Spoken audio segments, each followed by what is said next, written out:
Kembali Anda bersama dengan kami dalam bincang hari ini, dan ini adalah sesi akhir, tapi kami masih tetap mengundang Anda jika Anda ingin berpartisipasi. Anda yang di Yogyakarta bisa di 451666, atau yang di luar Yogyakarta silahkan Anda bisa di 0274 451 777. Masih dengan narasumber saya yang muda-muda dan memiliki konsep yang luar biasa. Baik, saya sekarang ke Mbak Novi dulu. Mbak Novi, ketika Anda masuk kan gini, orang kita itu kan biasanya resisten terhadap segala sesuatu yang berbeda.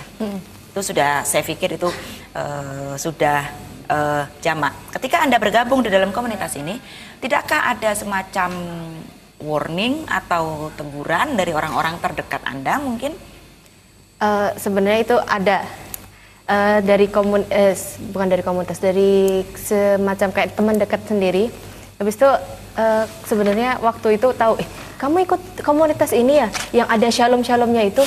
Sebenarnya itu kan nggak boleh ikut, bukannya itu nggak boleh ya di itu. Terus oh iya, tapi kan kami di sini nggak mengacu tentang teologinya, jadi nggak mencampur satu sama lain yang sudah dikatakan. Tapi semangat mengelola perbedaannya, begitu. Baik, sudah ada penelpon, kita angkat dulu. Halo, selamat sore, bincang hari ini. Inje, dengan Bapak siapa, di mana Bapak? Darmadi, Klaten. Monggo Pak. Jadi begini, topik ini menarik, meskipun menurut saya sudah terlambat. Bukan hanya suatu untuk dibicarakan, tapi untuk dirasakan dan dilaksanakan. Mari kita cari dari kata-kata judul itu kan sudah kelihatan, ya kan? Hidup bersama karena ada anak muda.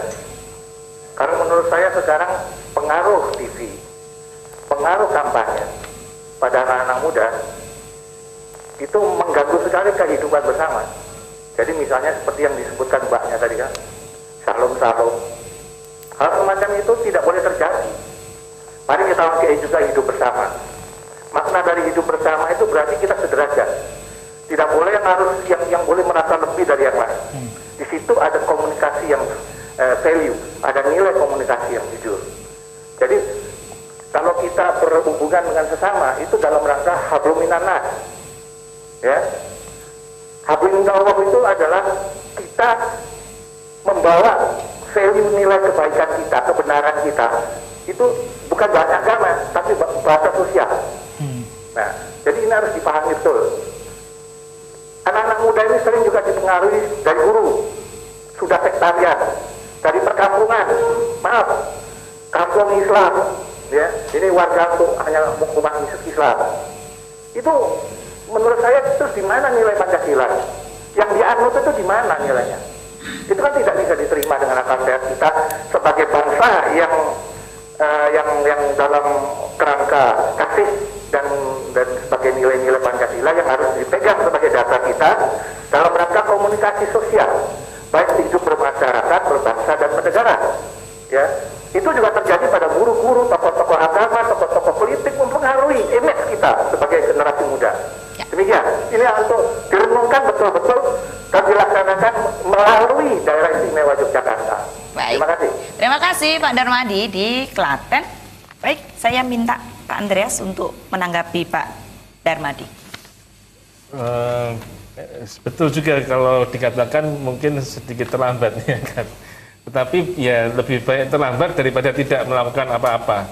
Karena memang sampai hari ini di dalam pengalaman kami, baik di Indonesia maupun di luar negeri, dialog-dialog di kalangan anak muda ini sangat sedikit sekali, hampir tidak ada. Contohnya ketika kami kemarin awal Februari ke Kuala Lumpur dan ke Singapura, ya, itu bagi mereka juga baru pertama kali mereka mengalami dialog seperti itu. Oh ya? Iya, padahal juga mereka ya mungkin sehari-hari hidup di dalam komunitas yang beragam, tetapi tidak pernah ada dialog yang terjadi begitu. Tapi juga sama di Indonesia, kita pun di kampus mungkin juga hidup bersama dengan yang beragam, tetapi kalau punya prasangka negatif, tetap negatif saja karena tidak ada dialog yang terjadi di sana. Jadi kami lebih baik memulai walaupun sedikit terlambat, dan kami berharap bisa makin cepat, makin banyak generasi muda yang edukasi untuk hal ini makin menyebar, dan kita punya harapan, punya optimisme masa depan Indonesia yang lebih baik lagi. Baik, baik. Saya sekarang ke Mas Ahmad Salahuddin. Kalau tadi menanggapi bahwa memang gerakan ini sedikit telat, lalu Anda berkomentar apa? Saya sepakat dengan Pak Andreas tadi yang mengatakan bahwa mungkin agak sedikit lebih bagus mungkin ketika telat daripada mungkin tidak melakukan sama sekali. Ya walaupun mungkin sudah terlanjur basah tapi mungkin masih sempat bisa kita keringkan mungkin. Mas. Apa sih forecasting Anda 10-20 tahun ke depan ketika gerakan ini tidak ada? Tidak ada. Sebenarnya saya lebih senang menyebut komunitas ini adalah sebagai sebuah gerakan. Saya mengandaikan bahwa kita terus membelah dan artinya ketika kita membuat gerakan ya tidak sekedar berkumpul dan mengkomunal dan tidak keluar kemana-mana, tapi ya kita termasuk ke luar negeri kemarin untuk membelah dari bagian sana. Jadi multiplikasi sel gitu ya? Iya, membelah di dalam gitu ya? Kita terus membelah gerakannya. Baik.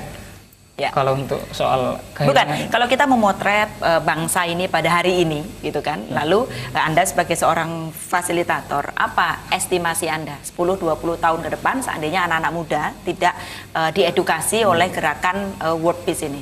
Saya pikir untuk kalangan anak muda sendiri, karena saya juga masih di kampus dan jika mungkin tidak ada, saya mungkin bisa melihat potret hari ini yang seperti di Timur Tengah mungkin yang tidak ada karu-karuan, dan saya pikir Indonesia khususnya mungkin Yogyakarta yang sudah sangat beragam dan mungkin sudah mengenal keberagaman dan kita juga punya local wisdom. Saya pikir Indonesia menangnya di situ, kita punya banyak. Dan jangan sampai itu hilang. Iya. Kan begitu ya, keberagaman itu jangan sampai hilang kan begitu ya Mas ya. Baik, kita sudah sampai di akhir acara. Kalau kita berbicara tentang anak muda, tentang toleransi, itu topik yang tidak pernah habis memang. Tapi kita sudah sampai di sesi akhir dan saya harus minta closing statement dari narasumber saya. Saya akan mulai dari Mbak Novita, anggota dari Young Interfaith Peacemaker Community. Silakan Mbak. Menurut saya, just break the wall. So, jadi nanti akan kenalilah perbedaan itu. Dengan mengenali perbedaan itu, kita akan saling mengenal satu sama lain. Terima kasih. Baik, iya. Sekarang saya minta dari Mas Ahmad Salahuddin, fasilitator dari Young Interfaith Peacemaker Community. Iya, terima kasih Mbak. Soal anak muda sendiri, karena mahasiswa sebagai agen perubahan di masyarakat, saya pikir bahwa tidak berhenti pada dia sebagai agen perubahan atau agen kontrol sosial, dia juga sebagai agen perdamaian. Selain daripada mungkin penjaga lingkungan sosial, dia harus kira-kira meminimalisir konflik yang terjadi, atau setidaknya dia tidak usah membuat keributan atau tidak usah memperkeruh suasana yang kira-kira adem ayem tiba-tiba malah tidak menjadi pemecah masalah, dia menjadi biang kerok misalnya. Saya pikir disitulah yang perlu kita lakukan sebagai anak muda. Baik, iya. Terima kasih Mas Ahmad Salahuddin. Lalu saya ke Pak Andreas Jonathan, founder dari Young Interfaith Peacemaker Community. Silakan Pak Andreas. Ya, bahwa perbedaan kita akui itu sebagai ciptaan Tuhan sendiri. Tuhan menciptakan manusia berbeda-beda, dan disitulah kesempatan kita sebagai makhluk yang mengenal Tuhan atau yang beragama itu menunjukkan ya bahwa kita satu karena kita adalah ciptaan dari Tuhan yang sama, maka kita bisa hidup bersama. Kita tunjukkan bahwa ajaran agama kita itu mengajarkan sesuatu yang baik, kita bisa menghargai, kita bisa mengasihi. Kita bisa memilih antara memisahkan diri atau merangkul. Tapi ya saya mengajak kita semua generasi muda merangkul. Perbedaan ini harus kita rangkul menjadi satu kesatuan yang kuat, yang harmonis, khususnya bagi masyarakat kita di Indonesia. Baik, terima kasih Pak Andreas, Mbak Novi, Mas Salahuddin. Semoga gerakan ini menjadi gerakan yang besar, dapat menjadi sebuah gerakan nasional mungkin, bahwa memang bangsa kita ini adalah bangsa yang berbeda-beda. Poinnya adalah bukan bagaimana kita mencari kesalahan dari setiap perbedaan, tetapi mencari kesamaan dan menjadikan ini sebuah kekuatan.